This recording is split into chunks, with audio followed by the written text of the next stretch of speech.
Bismillahirrahmanirrahim. Assalamualaikum warahmatullahi wabarakatuh. Saya mencoba menjelaskan sedikit ya tentang eksplorasi bentuk.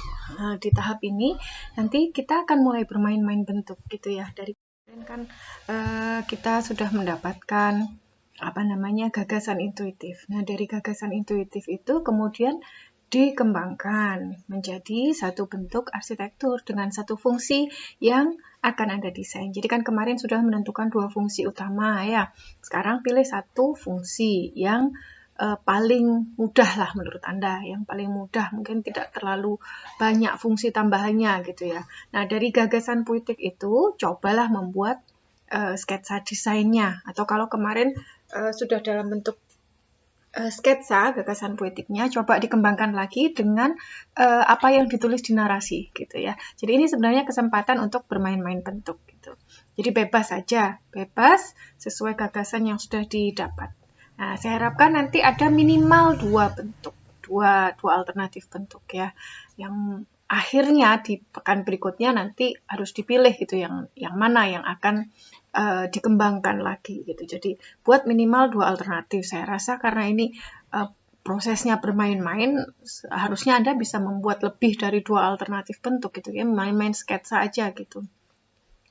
Nah, kemudian untuk memperkaya, tentu saja Anda perlu sekali melihat desain arsitek yang lain gitu. Sekarang kan sumber banyak sekali dari internet gitu, Anda bisa melihat bagaimana proses kreatif arsitek yang lain gitu, bagaimana mereka mengembangkan gagasannya, atau dari beberapa gambar, atau dari saya rasa banyak sekali sumber di internet yang bisa menjadi gagasan untuk memperkaya gagasan intuitif Anda gitu. Jadi yang penting yang harus nempel gitu ya di diri Anda, yang harus Anda sematkan dalam hati, kita harus Anda kuatkan bahwa Anda ini mau membuat tapak Anda jadi tempat yang asik, yang menyenangkan gitu.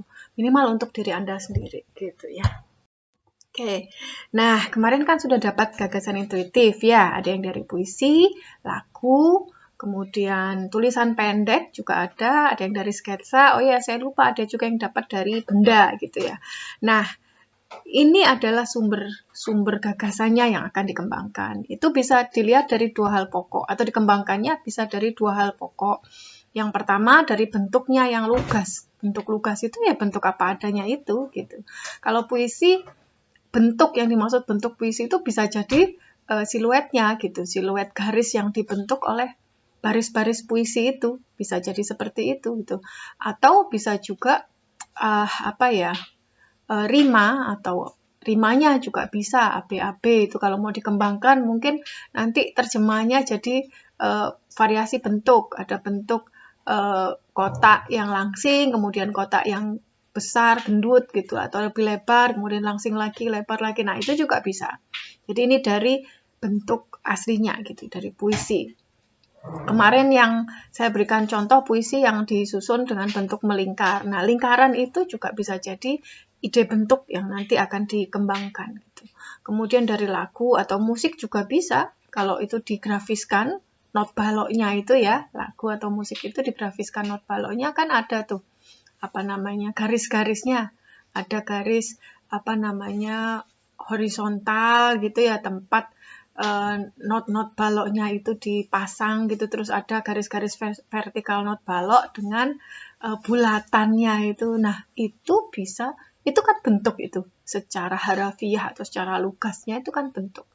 Itu bisa jadi sumber gagasan juga gitu.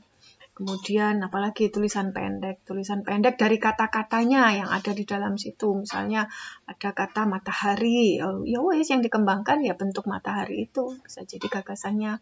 Kemudian bunga misalnya dari bentuk lugas bunga dikembangkan, daun dan lain-lain, atau pohon, banyak yang pohon kemarin ya, itu juga bisa. Kemudian dari sketsa yang sudah ada terus dikembangkan lagi gimana supaya lebih pas atau lebih match dengan fungsi yang akan dibuat, yang didesain. Kemudian selain bentuk yang lugas itu juga ada bentuk yang tersirat. Bentuk yang tersirat itu yang misalnya kalau lagu itu ketika mendengarkan lagu kan kita bisa membayangkan atau memvisualisasikan alunannya seperti apa gitu kan ya. Ketika ada kata-kata menari misalnya, kita membayangkan ada pergerakan, ada movement di situ. Ketika mendengarkan musik yang ritmenya dinamis gitu, atau puisi yang nuansanya semangat gitu, kita bisa menggambarkannya dalam komposisi garis atau bidang, dan itu bisa dikembangkan menjadi bentuk-bentuk 3 dimensi gitu ya. Jadi ini banyak sekali hal yang bisa dikembangkan dari gagasan intuitif yang sudah Anda dapat, termasuk juga dari kata kunci juga bisa. Ini tidak harus kata kuncinya dulu, supaya Anda bisa lebih leluasa gitu. Bisa dari puisi, lagu, dari gagasan awalnya ya, jadi bukan dari kata kuncinya dulu. Nanti itu akan bisa saling melengkapi gitu. Supaya lebih leluasa, lebih bebas, Anda bisa mengambilnya dari apa saja gitu. Kemudian antara bentuk yang lugas dan bentuk yang tersirat ini dua-duanya juga bisa digabungkan. Jadi tidak harus bentuk yang lugas saja atau bentuk yang tersirat saja, dan juga tidak harus dua-duanya. Ya, jadi bisa dua-duanya, bisa salah satu. Gitu. Yang penting ini bisa mewujudkan apa yang ada di kepala Anda, gagasan intuitif Anda itu. Ya, jadi ini perlu eksplorasi. Nah, ini contoh bagaimana mengeksplorasi. Misalnya kalau ketemunya bentuk kotak-kotak, ini dari kotak-kotak yang pecah-pecah itu disusun jadi bentuk yang sebelah kiri ini ya, jadi bentuk kubus. Kubus dikembangkan lagi, itu ada yang dikurangi, ada yang ditambahkan, terus berproses sehingga menjadi satu bentuk tertentu yang nanti, nah ini ada proses nanti akan disesuaikan dengan bagaimana fungsinya, bagaimana tapaknya gitu ya. Jadi ada prosesnya. Ini untuk yang kiri. Nah, yang bawah juga sama, dari bentuk kubus kotak itu kemudian ada proses pengurangan di bagian tengahnya. Nah, ini ilmunya desain matra bisa dipakai di sini. Harus ya, bukan bisa tapi harus dipakai lagi di sini gitu untuk membuat komposisi garis, bidang, bentuk, massa dan lain-lain, warna ya, termasuk ukuran, dimensi dan lain-lain. Ini coba pakai lagi. Atau bisa juga bentuk itu berasal dari bentuk yang lugas tadi, misalnya idenya dari merak, ini enggak tahu gagasannya apa kok munculnya merak gitu. Misalnya dari bentuk merak, itu gambar bentuk dasarnya itu seperti yang di kanan itu. Oh, dari tapaknya, dari sayap, dari ekornya ini kemudian dikembangkan jadi bentuk atapnya gitu ya, pada bagian bangunan utama. Kemudian dari motif yang ada di ekornya itu dikembangkan jadi bentuk fasadnya gitu, bentuk dinding bagian depan itu fasad itu ya, itu juga bisa. Atau dari bentangan ekornya dikembangkan jadi apa, jadi bentuk dasar bangunannya misalnya. Nah, ini benar-benar banyak bermain-main di sini. Sementara 2 dimensi dulu, nanti Anda akan diminta juga untuk bermain-main di 3 dimensi juga gitu ya, untuk pekan depan. Untuk pekan ini masih coba bikin gambar sketsanya dulu. Atau dari bentuk bunga mawar ditransformasi. Atau daun semanggi. Ini saya ngambil contoh-contoh dari internet ya. Ini bukan yang terbaik, tapi paling tidak bisa memberikan gambaran gitu bagaimana proses mengembangkan ide gitu ya. Ini dari bunga mawar, kemudian ditransformasi menjadi bentuk-bentuk yang geometris gitu ya, bentuk geometris, kemudian dikembangkan menjadi bentuk bangunan. Ini contoh yang lain. Ini saya juga ngambilnya dari internet. Misalnya idenya dari pergerakan sayap ikan pari. Kemudian digambarkan bagaimana, ini kan visualisasi yang kiri atas. Visualisasi bentuk gerakan sayapnya itu bergelombang, kemudian digambarkan dalam bentuk 3 dimensi, terus dikembangkan sehingga menjadi bentuk atap atau bentuk bangunannya. Kemudian di gagasan yang lain bentuk ikan pari untuk detail-detail yang vertikal yang sebelah kanan bawah itu. Jadi ini saya rasa proses yang sangat menarik dilakukan. Ini contoh yang lain juga, misalnya dari bentuk yang lugas, ini misalnya lagunya Ran, ini kemarin ada yang pakai ini ya. Ini selamat pagi, ini ada kata-kata mentari, kata kuncinya. Nah, mentari ini bisa divisualisasikan yang sebelah kanan itu dalam berbagai macam bentuk. Bisa ambil salah satu untuk dikembangkan. Ini contohnya yang sudah jadi yang bangunan dengan ide matahari itu, misalnya yang tengah atas itu dari bentuk sunset ya, bentuk sunset. Kemudian yang bawah, yang tengah bawah itu lingkarannya itu, tapi kemudian pinggir-pinggirnya ada pendar sinarnya, jadi bentuk sinarnya tidak dalam bentuk harafiahnya, tapi sinar, cahaya di sekeliling bentuk bulatan itu. Atau nanti bisa juga diterjemahkannya di layout ya. Tapi untuk yang sekarang kita mencoba membuat bentuk 3 dimensinya dulu gitu. Contoh yang kiri bawah itu dari setengah lingkaran sinar matahari ya. Mungkin sunset juga atau sunrise itu. Kemudian yang bagian luarnya itu pancaran sinarnya. Ini contoh yang lain. Ini kemarin ada nih Anissa kalau nggak salah ya yang pakai lagunya Bach ini. Nah ini bentuk harafiah dari not-notnya itu. Ada garis-garis vertikal dan garis horizontal, terus ada bulatan-bulatan yang sebelah kiri itu.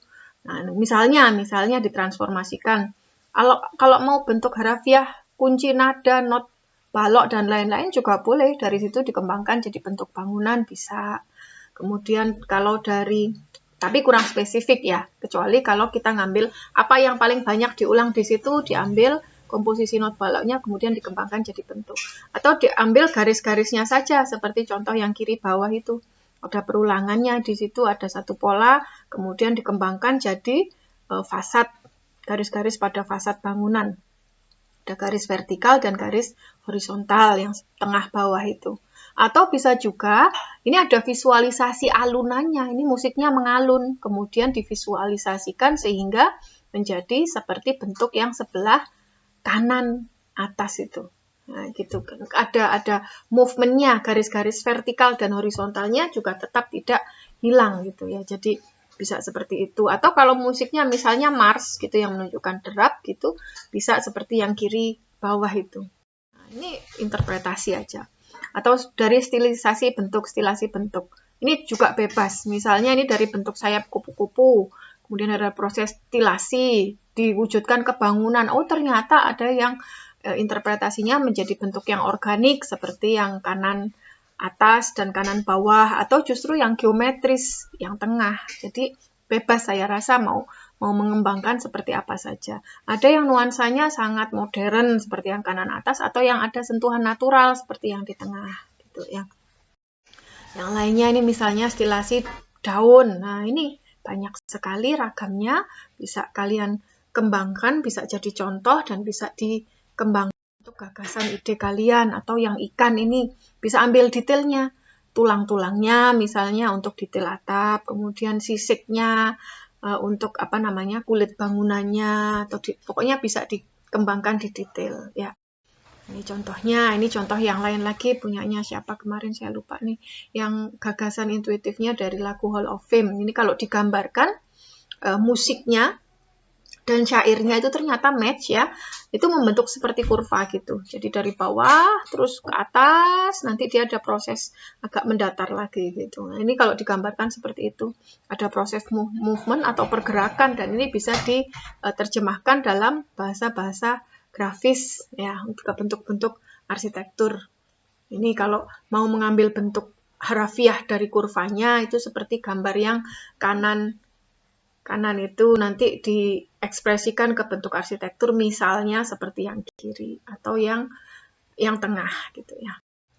Ini contoh ekspresi bagaimana pergerakan. Nah, ini dari arsitek-arsitek Starchitect dari Zaha Hadid, dan yang kiri ini saya lupa di Taiwan kalau nggak salah. Atau kayak kemarin ada yang bahasa puitiknya itu mengekspresikan alami, kondisi alami, teduh dan lain-lain. Ini contoh-contoh ekspresi natural. Jadi untuk sekarang fokus di bentuknya, nanti coba kalau sudah ada ide tentang material juga boleh disampaikan. Jadi yang natural itu tidak harus yang organik bentuknya, tapi juga bisa yang geometris seperti falling water-nya Gehry. Itu justru kontras dengan lingkungannya, tapi menyatu dalam hal yang lain gitu ya, dari susunan bentuknya. Jadi dia mengambil dari pola organiknya, bukan dari bentuknya. Atau kontras juga seperti yang di tengah bawah itu, yang kotak itu. Tapi dia mengambil materialnya bertekstur, karena di alam itu semuanya bertekstur, tidak ada yang licin. Ini contoh-contoh yang bisa diambil. Ini linknya bisa diklik, nanti ini bagaimana Gehry sangat yakin pada desainnya. Ini proses desainnya Gehry. Terima kasih. Assalamualaikum warahmatullahi wabarakatuh.